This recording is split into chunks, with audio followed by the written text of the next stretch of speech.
Hello বন্ধুরা, আবার চলে এসেছি আমি জয়শ্রী। আমাদের আজকে লাঞ্চের মেনুতে কি আছে আপনাদের সঙ্গে শেয়ার করব বলে প্রথমে দেখাই। ডেকচিতে করে দেখুন ধোয়া উঠছে, গরম গরম এক ডেকচি ভাত। তার সঙ্গে আছে লাল লাল করে উচ্ছে ভাজা, আর এখানে আছে দেখুন কুমড়ো দিয়ে মটর ডাল। এই যে ছোট ছোট করে কুমড়ো দিয়ে কালো জিরে ফোড়ন দিয়ে মটর ডাল করেছি। তার সঙ্গে আছে এখানে এই আলু ভাজা, আর আছে পটল ভাজা। আর আজকে সানডে স্পেশাল এখানে চিকেন কারি। এই যে দেখুন লাল লাল চিকেন কারি, অল্প আলু দিয়ে।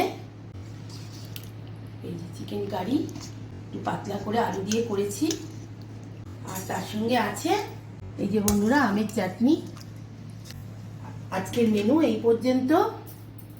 আমার এই ভিডিও দেখার জন্য ধন্যবাদ বন্ধুরা।